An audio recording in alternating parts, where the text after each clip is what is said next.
Esther 4, 5, 4, 11. All the king's servants and the people of the king's provinces know that wherefore whether man or woman comes to the king in the inner court who is not summoned, there is one law for him, that he be put to death, except those who the king shall hold out the golden scepter that he may live, but they have not been summoned to come to the king in these 30 days. So the fact that she wasn't summoned shows a lack of favoritism. So there's a fear that, okay, he may want her dead. Sometimes when we're following God, we have that fear.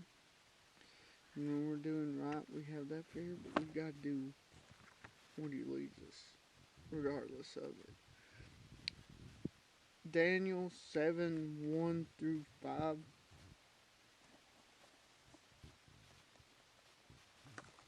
Daniel 7. Daniel 7, 1 through 5.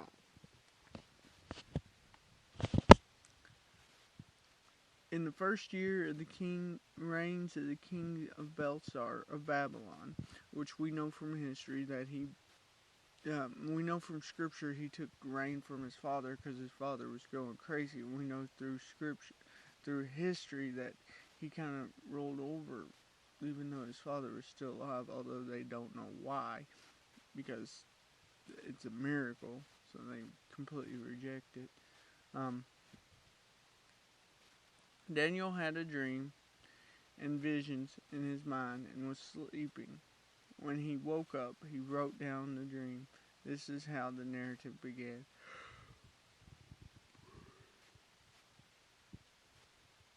Not every prophet saw their visions through dreams.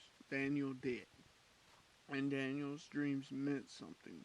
This isn't saying every dream we dream means anything. None of them could mean anything. We may not have this gift Daniel did. Daniel knew his dream meant something.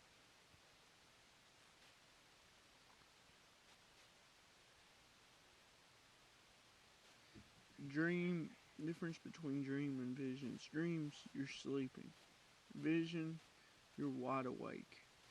The visions confirmed the dream. Daniel had confirmation that it was truth, so he wrote it down.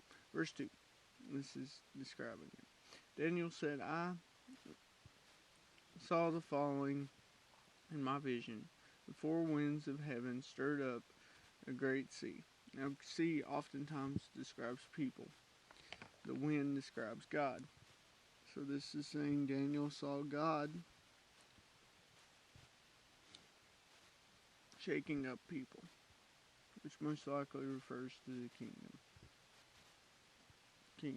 as we see with the four beasts.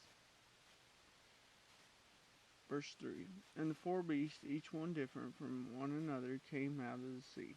The sea represents people as well.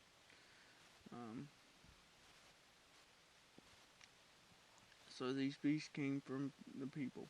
These kingdoms came out of the people. This is what it's saying. Verse 4. The first was like a lion with the eagle's wings.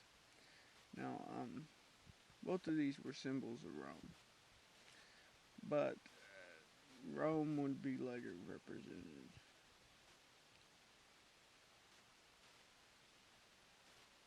So it's understood this to be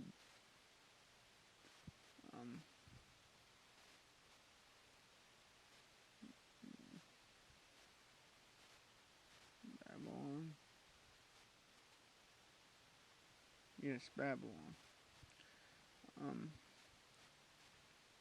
As I looked at its wings were torn off. It was lifted up from the ground, stood up on its feet like a man, and was given a human heart. Babylon pretty much isn't there today. The remnants of the kingdom is gone, and this may symbolize it tore off, wings tore off. But Babylon's legacy stands as an evil one. It's mentioned in Revelation. that may be it. Standing with a human heart, corrupt. Not a heart seeking the Lord, a human heart, which means seeking the pleasures of the human in the flesh. Verse 5. The second was like a beast. Beast was like a bear. It was raised up on one side, which signifies that it will be divided, but the one will be stronger. Persia was much stronger than the Medes, but they were connected together.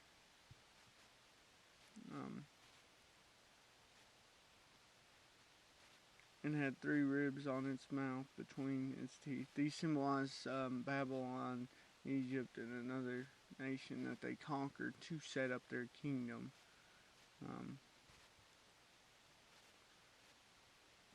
Empire that they conquered to set up their kingdom. It was told, "Go and devour much flesh." So they were, and that symbolizes Medo-Persians trying to conquer the world. Verse 6, I went on looking and saw another beast like a leopard. This symbolizes Greece, with 4 wings on its back, and it had 4 heads, and dominion was given to it.